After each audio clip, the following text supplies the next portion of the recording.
It's very good to be here, and I'm very encouraged by this morning's response to this morning's talk, the one that I listened to. So it's very good. I look forward to an active engagement with you in the subject that I'm going to talk about.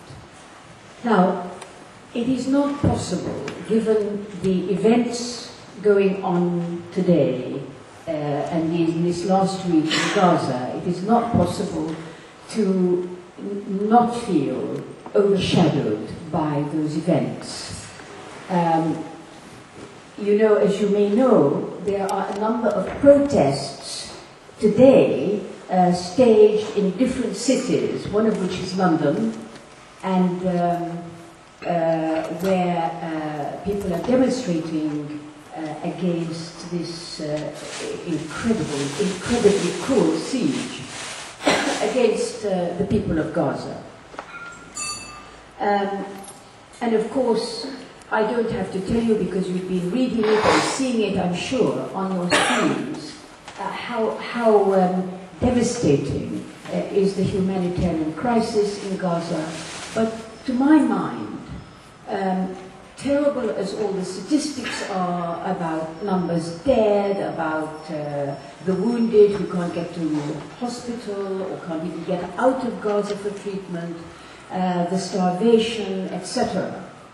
What to my mind is extremely chilling about this is, first of all, Israel's impunity in doing this. This is truly remarkable if you think about it. I can't really think of a parallel in modern times where two things have happened, as have happened in the case of Israel. First, that they do what they feel like against the Palestinians, however atrocious, however monstrous, without accountability and without fear of punishment. And the second aspect of this extraordinary situation is that they are not condemned for it, never mind being punished, never mind being criticized. They're given red carpet treatment where their ministers turn up in Western capitals. And I find this quite extraordinary. Not that there have not been brutal regimes in the past, of course they have, but people don't generally approve of them. They don't do business with them. They condemn them, not Israel.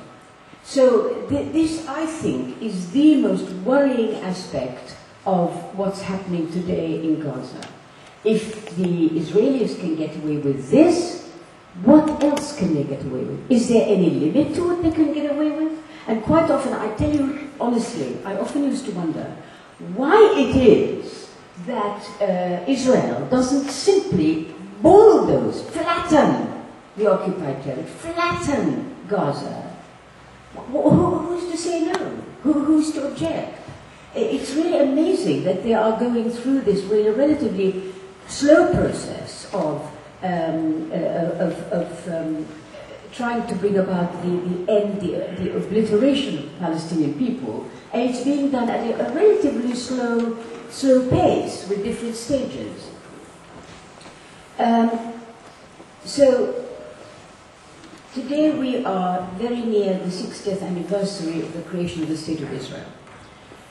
On the 15th of May, it will be 60 years since I had to leave my homeland with my family, and 750,000 other people also had to do the same. And they, since that time, the majority of those people who were forced to leave then have lived either in camps, in refugee camps, or in exile. So, what are the prospects? How's it looking? How does it look after 60 years of Israel? Well, if we take the Palestinians first, and I want to, in a way, focus or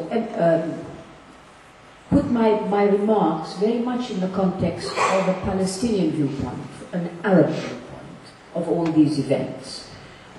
For a start, it's not a viewpoint that is generally accorded much importance, or is generally the people are exposed to, how Arabs feel, how Palestinians feel, not what is done to them. There's a lot of stuff about that, and there's a lot of stuff about why Israel does this, why the PLO does that. But how did and do the Arabs and Palestinians feel? How was it for them to see this state created in their midst? And for that, we need to, I suppose, really go back, and that is something that in my book I have tried to do throughout, to present for the reader the Palestinian and Arab point of view of these events and what it meant for them to have Israel created.